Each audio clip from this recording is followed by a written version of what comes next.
The courtroom was unusually quiet that morning, not out of routine respect, but because the air itself had thickened, as if the walls were bracing for a storm. Every seat was filled. Reporters hunched over their notepads, cameras rested on laps like coiled vipers, waiting. Spectators had camped outside the courthouse since midnight just for a chance to get inside. And in the center of it all, the man once thought untouchable sat with his hands folded, his eyes empty, his posture carved from marble. Diddy, the man who made music an empire, who wore tailored suits like armor, who spoke in sound bites and smiled like secrets meant nothing. That man now faced a sealed envelope being delivered by the clerk to the judge. It wasn't a witness. It wasn't new footage. It was something far more dangerous. A letter handwritten by Marion Knight, better known as Suge Knight. A convicted felon, yes, but also a man who had lived inside the darkest corridors of the music industry. As the judge peeled the envelope and began to read, the tension became unbearable. And then she read the first paragraph aloud. The name Shah Combs.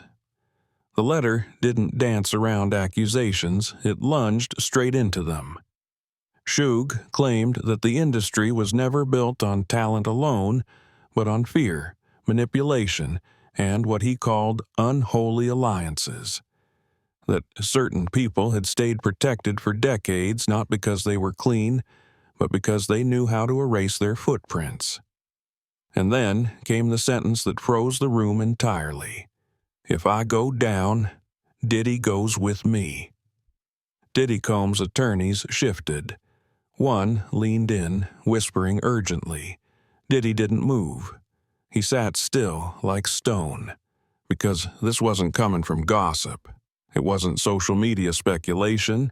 It was coming from the man the industry had demonized, ignored, and dismissed, and now he was being read into official federal record. The courtroom wasn't ready for what followed. The prosecution, wasting no time, played a string of interview clips spanning 2 decades, showing a younger Suge Knight on talk shows, behind the scenes, and in grainy VHS footage. In each clip, he made references without naming names, but the insinuations were clear. You got cats acting like kings, he said in one. They don't throw punches. They move people like chess pieces. But that house they built, it's gonna fall, and when it does, I'll be there, laughing in the rubble. For years, those words had been brushed off as ego, as the ramblings of a bitter man lost in nostalgia. But today, in this room, they sounded different. They sounded like prophecy. Reporters were typing furiously. A juror wiped their brow.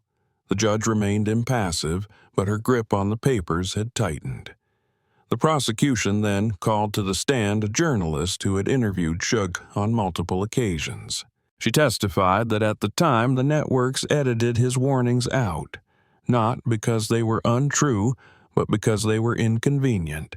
No one wanted to believe him, she said, because believing him meant questioning the entire structure. Then came the next piece of evidence. Not video, not a person, but a voice. A voicemail recording retrieved from a private archive. Suge's voice came through, raw and hoarse. They think I'm the monster, he said, but the real wolf wears designer. The room was silent. No objections came, not immediately, because what had once been whispered in alleys and buried in blogs was now echoing through the walls of federal law. The defense finally objected, citing lack of direct evidence, but the judge overruled it calmly. The voicemail speaks for itself. The prosecution pressed forward. They revealed that during Suge Knight's 2018 incarceration, several of his handwritten journals were seized. Within them were names. Not just artists or producers, but hotel staff, flight coordinators, assistants, and 3 former employees of Bad Boy Records. Of the 3, one had refused to testify. The second had left the country. The third was already in the building, waiting in the hallway. Diddy blinked. The first time his face showed anything besides apathy. The prosecution then laid a photograph on the evidence table. It was grainy, pulled from a party video dated 2001. It showed Suge Knight and Diddy at opposite ends of a private lounge. Between them, an unknown man, and in the corner, blurred but visible, a woman, eyes wide, face tear-streaked, partially covered by a coat not her own. "This," the prosecutor said, "is not a snapshot. It is a buried truth. And Suge Knight tried to bring it to us years ago. We just weren't listening." No one in the room breathed. The judge called a brief recess, but no one stood. Because for the first time, the courtroom didn't feel like a performance of law. It felt like a reckoning. Outside, the sky had turned gray, as if the weight of truth had seeped through the roof. Inside, a question lingered in the air, not whether Diddy was guilty, but how long everyone had helped keep him untouchable, and whether it was too late to undo what had already been paid for in silence. When the courtroom reconvened, there was no casual murmuring, no shifting in seats, no idle glances at phones. It was as though every person in the room had silently agreed that something sacred was unfolding, and even the smallest breath might interrupt it. The doors opened slowly, and in walked the third former Bad Boy Records employee. She moved like someone walking through invisible chains, her steps hesitant, her shoulders drawn inward, as if trying to fold herself away from the eyes now fixed on her. She was handed the oath, raised her right hand, and spoke in a voice just above a whisper. "I do." Then she sat, gripping the armrests with white knuckles. The prosecutor stepped forward gently. His tone changed from assertion to invitation. "Do you recognize the photograph we submitted earlier?" She didn't look. "I don't need to. I remember that night like it never left." The room held still. It was supposed to be a launch party. I was told to oversee VIP logistics, but within an hour, things fell off. People I didn't know started showing up. Girls too young to drink, men too powerful to be questioned. Her voice trembled but didn't break. Suge Knight showed up uninvited. I remember because the moment he walked in, the energy shifted. Not because of who he was, but because for the first time all night someone actually looked disgusted. She swallowed hard. He didn't confront anyone. He just stood at the edge of the room, watched everything, then turned and left. That photo? It caught him right before he walked out. And I think it's the moment he realized he was too late. What had already happened couldn't be undone. And the prosecutor asked softly, "What had happened?" She hesitated. The room leaned forward. "I found one of the girls crying in the hallway, mascara smeared, dress torn at the hem. I tried to help. She begged me not to tell anyone. I took her to the green room, got her water."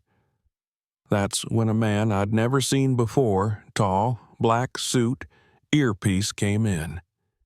He slammed the door shut and said, "You want to keep this job? You never saw her." A murmur rippled through the court. The judge raised her hand for silence, but her face had changed. It wasn't just judicial neutrality anymore. It was horror. The witness continued, each word like peeling skin off an old wound. "I reported it to head security." He laughed. "Told me not to be the girl who ruins $1 million night.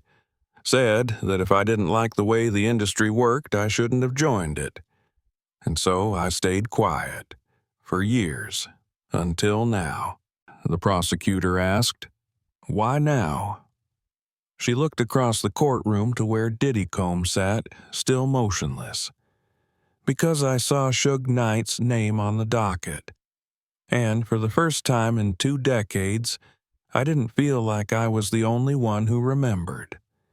The defense objected, arguing speculation, hearsay, trauma distortion, but the judge shook her head. She is stating her lived experience. Objection overruled. The witness didn't look away. Suge Knight didn't have the right words. He had rage, but underneath that, he had something no one else had in that room, a conscience. And now that people are finally listening to him, I refuse to stay silent. When she stepped down, the silence she left behind wasn't one of shock. It was one of confirmation. Every thread that had dangled in conspiracy theories, lyrics, old interviews, gossip sites, it was all beginning to knot into something undeniable. The prosecution called for the court to admit a handwritten journal entry from Suge Knight, seized during his 2018 conviction. It had never been mailed, never shared, but it was raw, dated, and authenticated. The clerk read aloud. They'll never let me speak in full.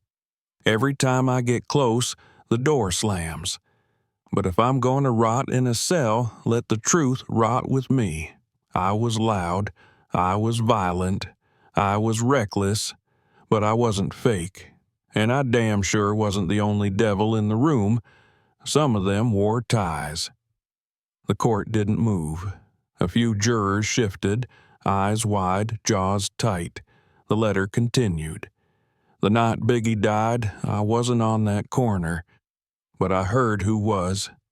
Not from the streets, but from the suits. I asked questions, and suddenly my phones went dead. People disappeared. One man's name was never on the record. His hands always looked clean because someone else held the soap. The prosecutor paused, then added, This letter was never meant to be public.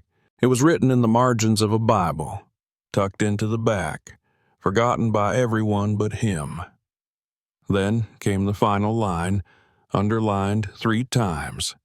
If I go down, Diddy goes with me.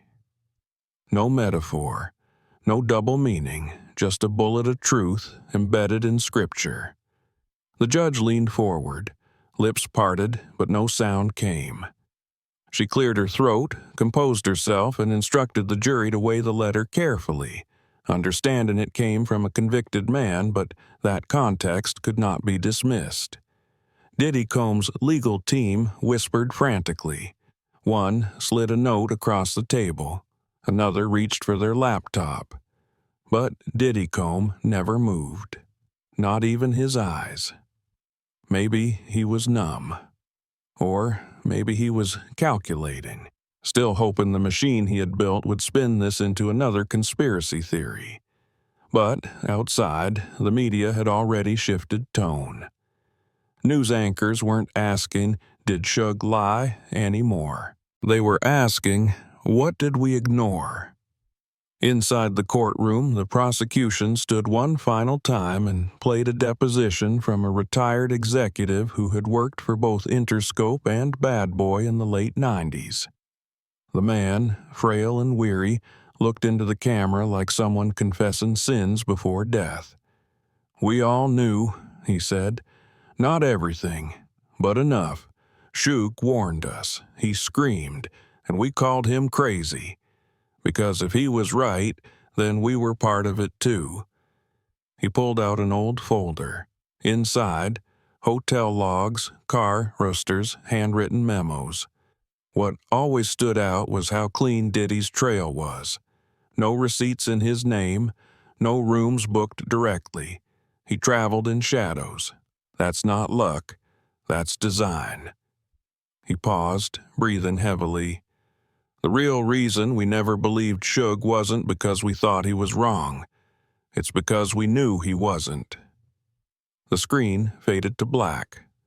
The courtroom didn't applaud. no one stood. It wasn't over. But something irreversible had already happened. A mask had cracked, a silence had ended, and a man buried under headlines and cement walls had finally been heard. Not perfectly, not gently, but finally, ChatGPT said. As the door clicked shut behind the technician wheeling out the deposition screen, the judge folded her hands and allowed the silence to breathe. Everyone in the room felt it, that shift. Subtle but seismic, as though the trial had passed through some invisible threshold where it could no longer retreat into ambiguity. The prosecution stood, but didn't speak at first.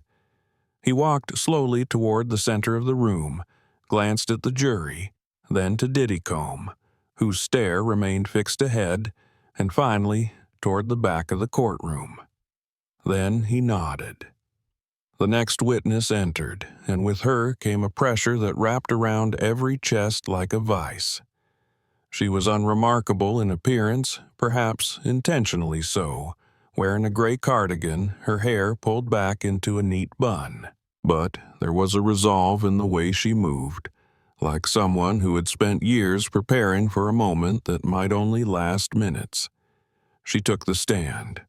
"Please state your name." "Marissa Elliott," she said, her voice flat but steady. "And your former occupation?" "I worked for Bad Boy Records from 1999 to 2003. Event planning, mostly." "And this photograph?" the prosecutor asked, placing the now familiar still on the podium. "I'm in the background. I remember the party. I remember the girl crying. And I remember the man who told me to forget it." "Who was that man?" She didn't hesitate. "I don't know his name, but I saw him again 2 weeks later at another event. He wasn't part of our team, but he was always around Diddy. Did you report what you saw?" "I tried. HR told me not to play the hero." "And why are you here now?" Her voice wavered just once. "Because I still remember her face." A beat.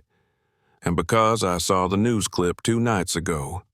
Suge Knight's letter. I used to think he was just angry, but now I think he was angry because no one listened." "Was he telling the truth?"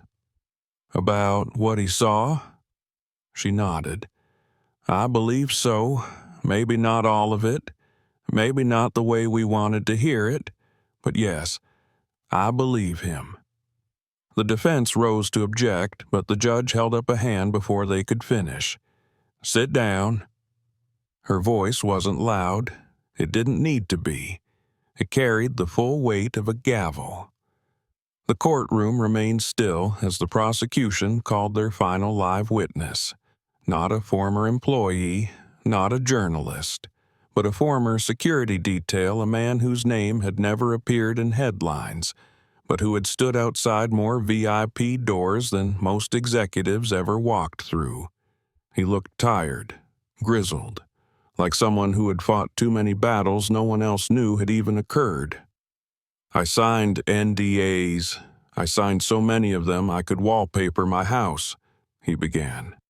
"But what I saw, what I protected, it wasn't security. It was silence." "Can you clarify?" the prosecutor asked. "I was told my job was to keep people safe, but after a while it became clear I was there to keep reputation safe. To prevent photos, to walk certain guests out back exits, to escort unconscious women out of rooms before the press arrived. We called it protocol. But it wasn't protocol. It was cleanup." The jury collectively recoiled. Even those who had sat stone-faced for weeks began to squirm. "Did you ever hear Mr. Knight express concern?" "He tried to confront Diddy once, backstage. It didn't go well. They argued, but not loud, like 2 men who knew the cameras were nearby." "And after that?" "Suge Knight stopped showing up." and we were told that if he did, security was to remove him. No questions. Do you believe he was a threat? Not in the way people said. He scared them. Not because he was violent, but because he remembered. Remembered what? Things the rest of them wanted erased. The judge called for a recess. The bailiff announced it, but no one moved. Outside, reporters were already dictating their stories into phones. Social media was spinning into overdrive, and within the courtroom, no one dared to break the atmosphere of unraveling truth. Diddy hadn't spoken. He hadn't reacted. But his stillness now looked less like composure and more like calculation gone stale. The mask, once impenetrable, had started to fray at the edges. When the jury filed back in, their expressions were no longer blank. They carried something else, now heaviness, maybe even fear. Because it was no longer about whether a man had done wrong. It was about how many people had helped him stay above the consequences. The prosecution stood for one last piece of evidence. "We request to play an audio file," the lawyer said. It was recovered from a voicemail archive. The recipient deleted it out of fear, but later restored it. It was authenticated last month. The judge gave a slow nod. The lights dimmed slightly as the clip began. Suge Knight's voice, tired and low, filled the courtroom like smoke. "They think I'm the problem, but the real monster doesn't growl. He smiles. He claps at award shows. He shakes hands with senators. You want to know what's real? Look at who's never accused. Look at who always gets a pass." There was a pause. Then he spoke again. "If something happens to me, look for who never sweats." The recording ended. No music, no edit. Just a raw voice from the past echoing into the present like it had always been meant for this exact moment. When the lights came back on, the room hadn't changed, but the people inside it had. Diddy legal team scrambled with papers, whispering, but he remained frozen, a man carved from years of power and money, now watching the scaffolding come apart, one truth at a time. The prosecution rested their case, and the courtroom, having watched history morph from myth into evidence, leaned back not in relief, but in stunned anticipation. The verdict wasn't in, but the illusion was out. The final day of testimony began not with a bang, but with a whisper. The courtroom was filled before sunrise, yet there was no buzzing of conversation, no rustling of coats or papers. People moved quietly, as though entering a sacred space. The media didn't shout questions. Reporters didn't even raise their voices. Because now everyone understood this was no longer just a high-profile trial. This was a reckoning. The judge entered, and the jury followed, their faces drawn and pale. The prosecution stood, not to grandstand, but to submit their last piece of evidence. It wasn't a tape. It wasn't another witness. It was a deposition, recorded weeks earlier from a hospital bed in Pennsylvania. The man speaking was a former executive, a name known only to insiders, but someone who had been in every meeting that mattered during the late 90s, someone who had signed off on budgets and flights and settlements. He looked frail, oxygen tubes framing his face, but his voice was deliberate. "You want to know why Suge Knight scared people?" he asked. "It's not because he was violent. It's because he was honest. He said things the rest of us pretended not to see." The video flickered as he lifted a manila folder into frame. Inside were old flight rosters, guest lists, signed NDAs, and sticky notes with initials no one used anymore but everyone recognized. "What shocked me wasn't what was on the list," he said. "It was who wasn't." The courtroom leaned in. Diddy Combe never signed anything, never booked his own travel, never emailed directly. It was always an assistant, always a third party. He had plausible deniability down to a science. The prosecutor asked gently, "Are you saying that was intentional?"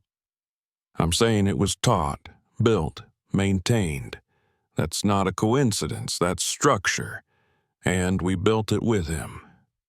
He paused, eyes distant. "There's a reason Suge Knight was the loudest voice in the room. He didn't have a mask. He didn't want one. Diddy Combe? His mask was custom made, and it fooled everyone. Even the devil would have been impressed." The screen faded to black. No one moved. The judge gave closing instructions. No dramatic arguments, no theatrical speeches, just law, just silence, and the sense that a door, once sealed, had been cracked open forever. Outside, the courthouse steps were lined with vans, cameras, and stunned reporters. Inside, the jury left to deliberate, but no one doubted what the world had already absorbed. Across the internet, clips from Suge Knight's old interviews resurfaced like ghosts, no longer mockery, but now evidence. The memes stopped. The laughter died. The lyrics once brushed off as beef were now dissected for buried confessions. And Diddy Combe? He sat still, his suit pressed, his expression unreadable. But his eyes, those eyes, so carefully trained over decades to hide, they had finally betrayed him. Because now they looked like someone trying to calculate what happens when you're no longer the one holding the script. When the jury returned, the courtroom held its breath not for a sentence, but for a shift in history. The foreman stood. The judge nodded. Has the jury reached a decision? We have. The verdict was sealed, not in ink, not even in law, but in what had already been unearthed. The truth, long whispered, long feared, now undeniable. Guilty or not, Diddy Combe would never walk through another room without the echo of Suge Knight's words following him like a shadow. Outside, headlines were already forming. The trial that unmasked an industry. The monster wasn't the loud one. When Suge Knight told the truth, and nobody listened. But they were listening now. Because one man shouted through the static, through the noise, through the iron bars of time. And even if it took decades, even if it took an empire crumbling in real time, his voice had broken through, not with fire, not with vengeance, but with one quiet prophecy that had become undeniable. If I go down, Diddy goes with me. And now the world knew exactly what that meant. The morning after the verdict, the sun rose over Washington, D.C. like nothing had changed. But for those who had been inside that courtroom, the world had shifted on its axis. The news stations called it a landmark trial. They replayed clips on loop, the photo of the crying woman on the couch, the audio of Suge Knight's rasped warning, the voice of a former executive whispering about shadows and masks. But beyond the broadcasts, something deeper was unraveling. Within the industry, silence was no longer safety. NDAs that once felt bulletproof now trembled beneath the weight of subpoena threats. Whispers became phone calls, and those phone calls turned into meetings with attorneys, journalists, and federal agents. In Los Angeles, New York, Atlanta, everywhere the empire of sound and spectacle had once reigned. Former employees began to speak, some out of guilt, some out of fear, but most because for the first time they believed someone was listening. At the center of it all, Diddy Combe sat in a room with no mirrors. His team had vacated their offices overnight. Sponsors pulled out. Investment partners requested urgent audits. The board of his label held a private vote, and by midday, a statement had been released. Effective immediately, Shah Calmes was no longer affiliated with the company. The throne he had sat on for 3 decades had not only collapsed, it had been incinerated. Not by a rival, not by a tweet, but by a man in a prison cell who had written the truth into the margins of his Bible. Meanwhile, the woman from the photo, Marissa Elliott, received hundreds of messages. Survivors, whistleblowers, industry ghosts long forgotten. They thanked her for being the face, for saying what they had buried inside them for years. She didn't feel brave.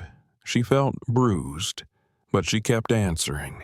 Every message, every call, even when her voice shook, even when the past came roaring back at night. Because she knew now what Suge Knight must have known then, silence wasn't protection. It was poison. Suge himself remained behind bars, but his voice was everywhere. Old interviews now had subtitles. Podcasts dissected his metaphors. Academics wrote papers titled The Prophetic Pariah, How Suge Knight Predicted the Collapse of a Music Dynasty. And though he hadn't left his cell in months, his story had escaped. Across campus, libraries, and film classes, students analyzed footage of him not as a villain, but as a man who had been screaming into a void and whose echoes finally found an audience. Back in the federal building, the jury was released from sequestration, but they stayed behind after the cameras left.